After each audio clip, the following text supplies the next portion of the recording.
I want you gone by lunch, Aaron said, leaning casually against the doorframe of my office with that same smug expression he'd worn since we were kids. The board agrees. You're not leadership material. I kept placing my belongings into a cardboard box, slowly, methodically, wrapping the antique Murano glass paperweight I'd bought on my last trip to Venice. Not that Aaron would recognize craftsmanship if it bit him. Nothing to say, Delilah? He asked.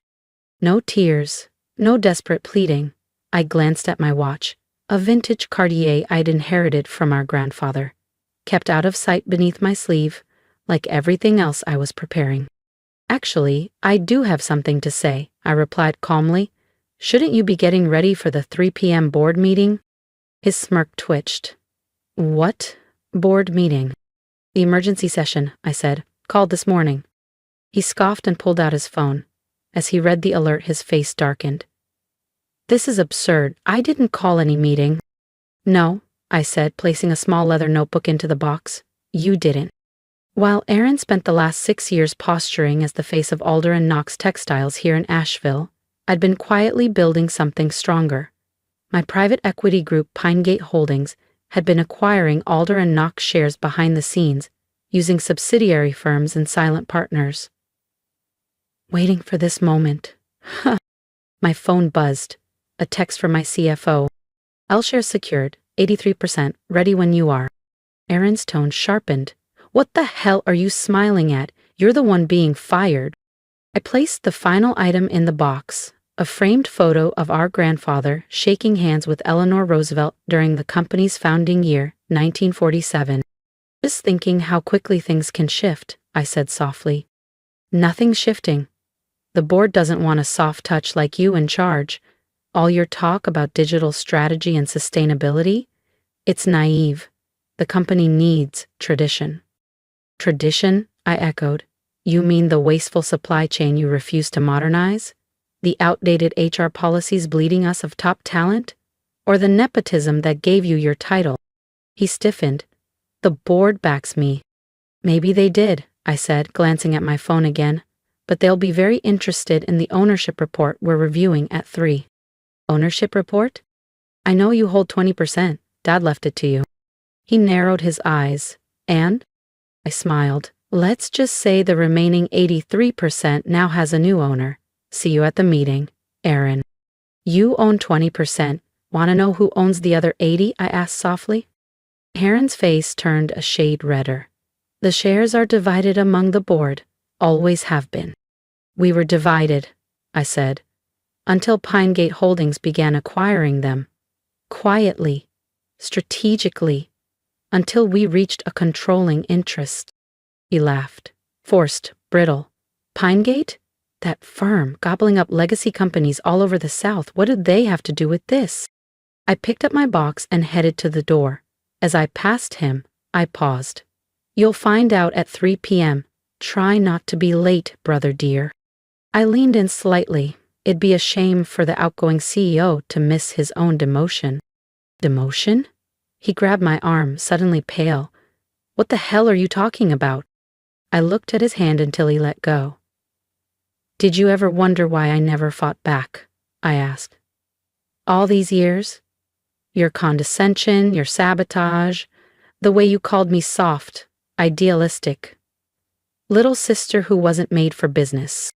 He shook his head. You're bluffing. Then check the shareholder registry. It was updated this morning.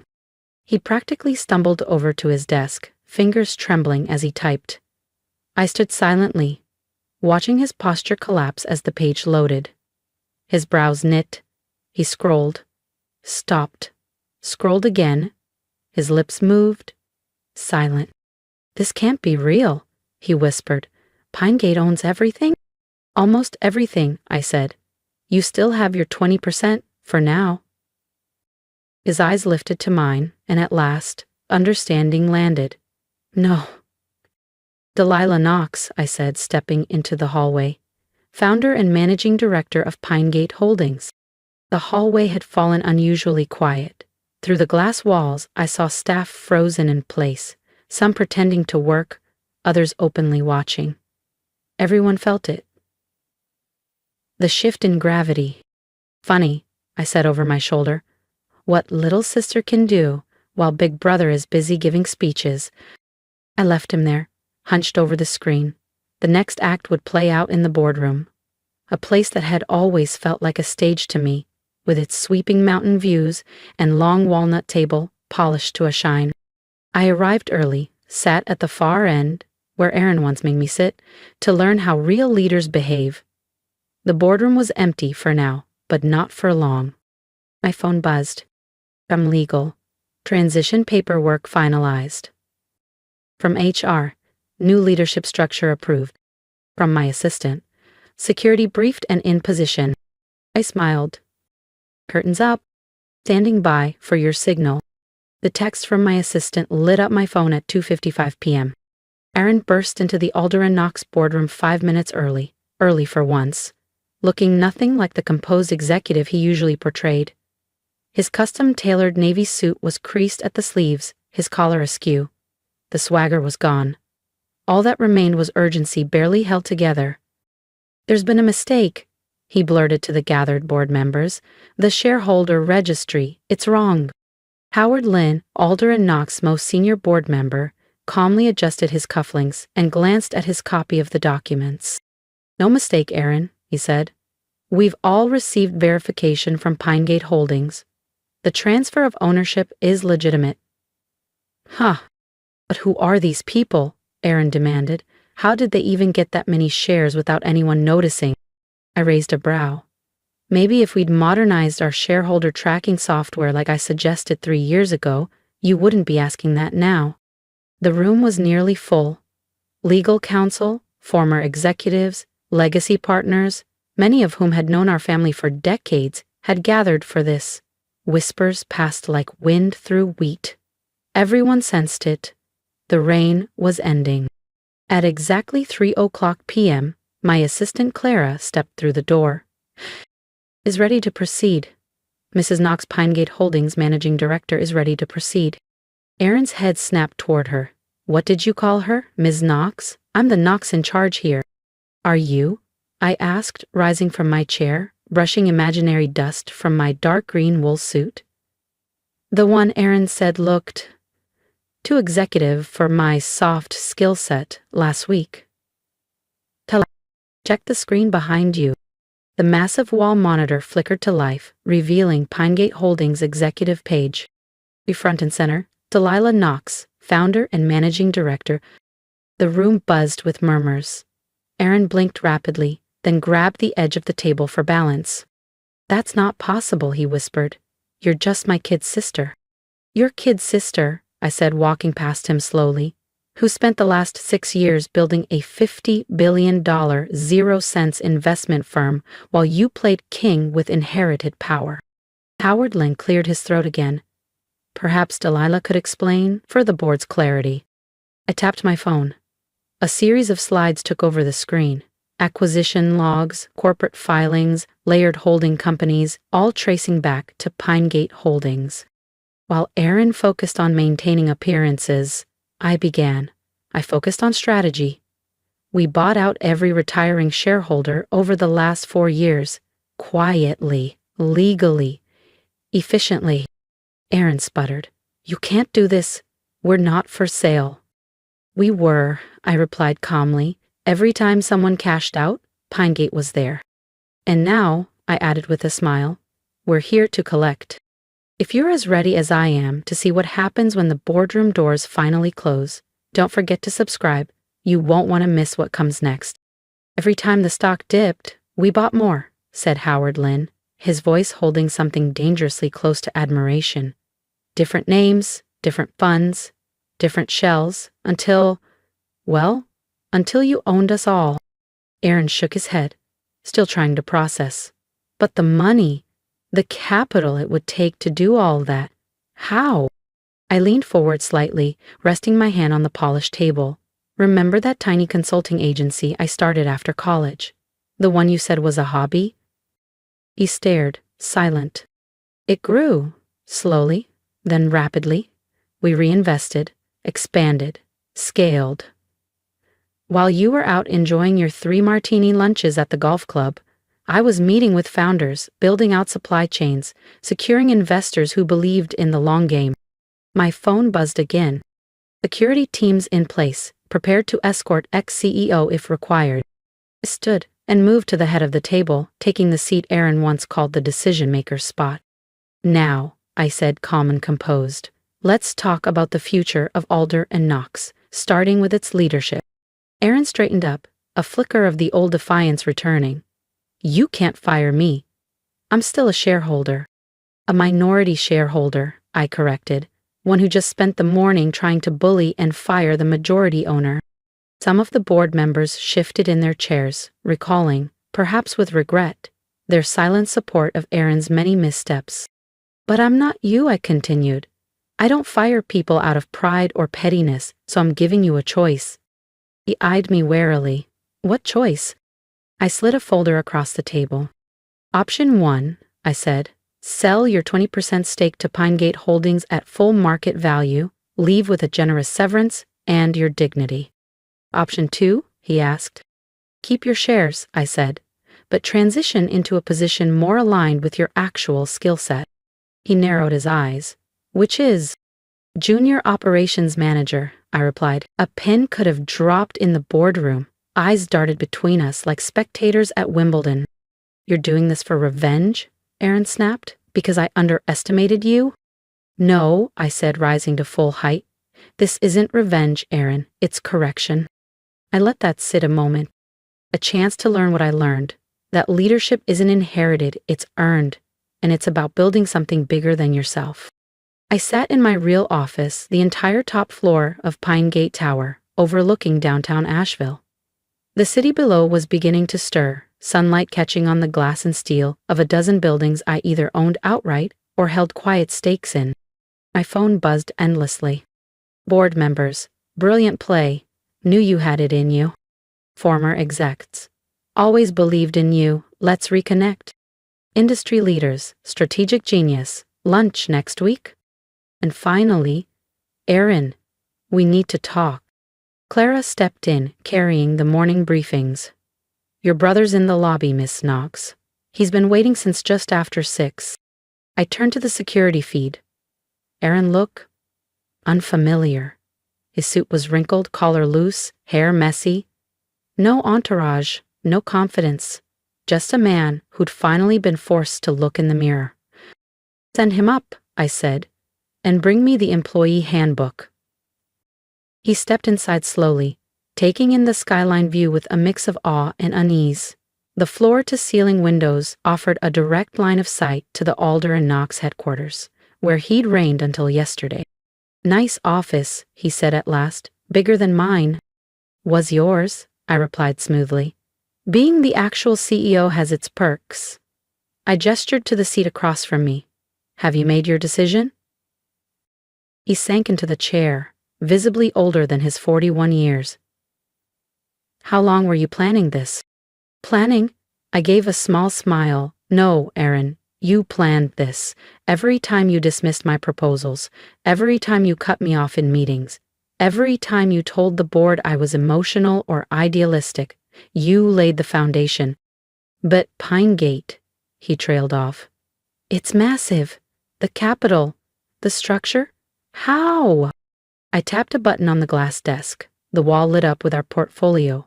Layer upon layer of companies, funds, real estate, partnerships. I started small, one investment, then another, reinvested, expanded, grew quietly.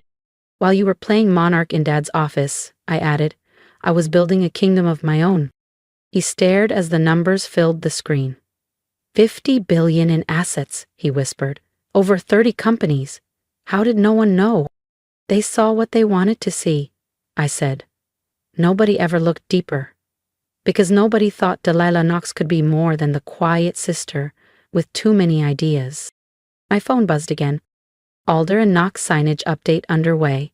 New branding materials approved. Aaron watched out the window, his former empire now being rebranded in real time. So, what happens now? He asked. To me? Aaron asked, his voice uneven. To Alder and Knox? That depends on you, I replied. I spread the employee handbook across my desk, flipping it to the page I'd marked. Junior operations manager, starting salary is exactly what you paid me 5 years ago. I met his eyes. Ironic, isn't it? And if I refuse? Then take the buyout. I tapped a button on my desk. The display behind me shifted again, this time to Alder and Knox's true financials, pulled from internal audits, risk forecasts, and quietly collected reports. Take a close look, I said. The outdated logistics software you refused to upgrade, the engineers and strategists you drove away, the sustainability programs you vetoed. Without Pinegate's quiet intervention, this company would have collapsed within 18 months. Aaron's face went pale as the projections loaded. Red, slopes downward, margin erosion, legal liabilities. He stared in disbelief. I didn't know, he murmured. No, you didn't, I said, because knowing would have required accepting that you were wrong. About the business, about the future, about me. Clara's voice came through the intercom. Ms. Knox, the transition team is ready for system deployment. Also, local media is requesting a statement regarding the leadership change. Aaron looked up, shaken. You're really going through with this? Demoting your own brother? I gave a small shrug, like you fired your own sister. But I'm giving you something you never gave me, a path back in, a chance to learn, to earn. He scoffed, though it sounded more weary than defiant. Starting at the bottom? No, I corrected. Starting where you should have always started, on the floor. Understanding the people, the systems, the purpose. No shortcuts, no titles. No entitlement. He didn't speak for a while, just stared out at Asheville's skyline, now partially reshaped by Pinegate's touch. New rooftops, new energy. Did you hate me? He finally asked. All these years? No, Aaron, I said honestly. I pitied you. You thought being born first made you the leader. I knew better. I looked out the window beside him. Leadership isn't inherited, it's earned. Over the next year, Alder and Knox transformed. Under Pinegate's guidance, outdated systems were rebuilt. The culture, once top-down and stagnant, was redefined. Innovation flowed, talent returned. And Aaron, he learned. Slowly, painfully, but step by step he rebuilt himself. On the operations floor, he saw what employees needed. In product development, he watched innovation thrive. With time, he earned the respect he had once assumed came with his last name. 1 year later, I called him into my office. The skyline had changed again. The Pinegate logo now gleamed where Alder and Knox's once stood. Your performance review is in, I said, opening his file. Exceptional. Seems you can learn after all. I did, he said quietly. Because you finally showed me how. About business, about leadership, about family. I paused. Which is why I'm offering you a promotion. Aaron looked up, surprised. Senior Director of Operations. You've earned it. This time with real responsibility. His expression softened. No arrogance, only gratitude. Thank you for everything. For taking back your power and for showing me what real power actually means. We stood by the window, looking out at the city that now felt like ours. The Knox name still matters, I said, but not because we inherited it, because we rebuilt it. He nodded. He finally understood. Real leadership isn't passed down. It's earned. As the sun slit behind the Blue Ridge skyline, casting long shadows across what we now shared, I realized sometimes the best revenge isn't reclaiming control, it's teaching someone how to deserve it. 5 years later, at Alder and Knox's 50th anniversary, Aaron and I stood on stage. Innovation through understanding. Leadership through learning, we announced. He adjusted his badge, Executive Vice President of Operations. Remember when I fired you? He whispered. I smiled. Remember when I bought the company? He chuckled. Best hostile takeover ever. They still call it the Knox Revelation. Behind us, Pinegate and Alder and Knox glowed. No longer rivals, but partners. We didn't just preserve a legacy, I said. We built something better. Aaron nodded. You built it. I finally learned how to help. And maybe that was the greatest win of all. If my story meant something to you, if you've ever been underestimated, dismissed, or told you didn't belong, leave a comment. I'd love to hear how you reclaimed your power. And if you're still on that journey, don't stop. Build quietly. Lead boldly. Earn it step by step. Subscribe to follow my next chapter. And remember, sometimes the strongest voice is the one they never saw coming.